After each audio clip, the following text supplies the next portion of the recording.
been vegetarian since 2001. I decided I didn't want to eat animals any longer. I never really liked the taste, so it wasn't a big deal, but I carried on in a rather unconscious way consuming eggs and dairy. And it took rather a long time till 2013 when myself, my sister Layla, and of course Zara were having these sort of recurrent conversations about the egg and dairy industry. And the more we learned, the less we liked what we learned. And it no longer sat comfortably with our ethical and moral standpoint. So I became vegan for the ethical reasons, August 2013. You don't really forget when it happened.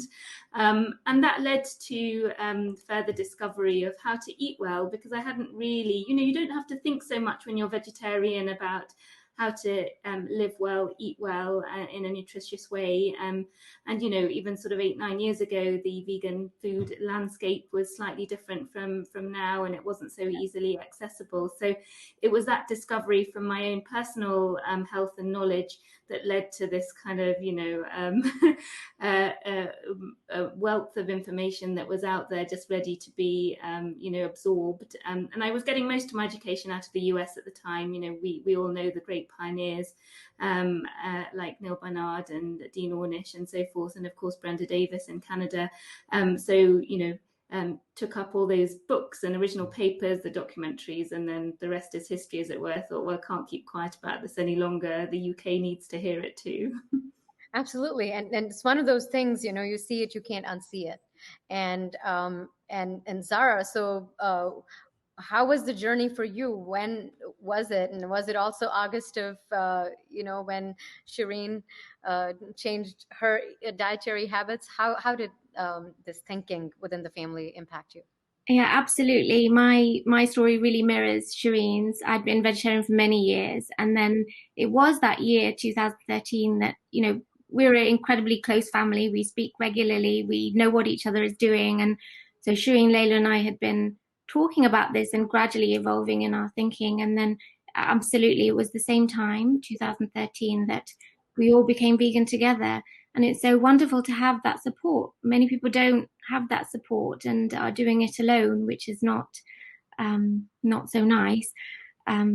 So that piece was there. And as Shireen said, that blew open this whole world of plant-based nutrition for health. And given our professions, that we really felt that was somewhere we could contribute. Right. So, and given that, even though you're in the same family, obviously, but you're in two different continents, and the consciousness around veganism is very different. Like the UK is ways ahead, light years ahead of the US at this point. I'm really curious to know when you decided, what were the initial challenges that each of you faced, in order to start eating this way? And in your respective countries, Shireen? I guess on a personal level and sort of eating at home and what have you wasn't that big a deal because, our traditional South Asian diets are so easily adaptable. My husband loves curries too, despite being, British from Kent. And so, that sort of adaptation at home really wasn't a big deal. And, we're so fortunate that our parents support all our decision making without question. And so, even family meals were straightforward. So I guess at the time it was a bit more difficult when eating out or, being on the run and not having something with you for snacks. And then talking amongst my colleagues and health professionals at work and explaining my choices and why it is, the best approach for human and planetary health and of course the animals. So it was more those sort of conversations with others that were the more challenging, and then being out and about vegan, because, the motto of every vegan is always be prepared, but you have to learn that for yourself, right? Yes, absolutely. Zara, what about you? In Canada, where you live, how did you navigate the culinary environment? Yeah, I mean, individually, as Shireen said, it was easy. You made the decision, it's done. Yeah. That's the way you're going. My husband was not vegan. He's Iranian. And I don't think his family didn't really understand the word vegetarianism or veganism. So I did have that to navigate, and my daughter at the time was about 5, so she'd not been brought up as being vegan. So there was that challenge and that transition, but slowly, and my son is now 7, and we're an entirely vegan family.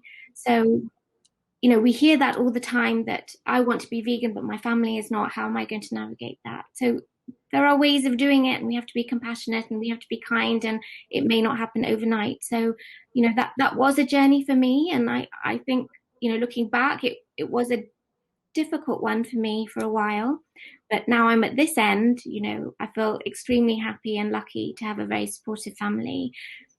For me, my discussions with my colleagues, they're always difficult, or they have been in certain circumstances. I have been described as the angry vegan when I think I'm just discussing things on a general level. So you do come across that a lot, as we all have. I'm not unique in that, but overall it's been very interesting. But I would say that the most important thing I have found in coping with those challenges are educating myself.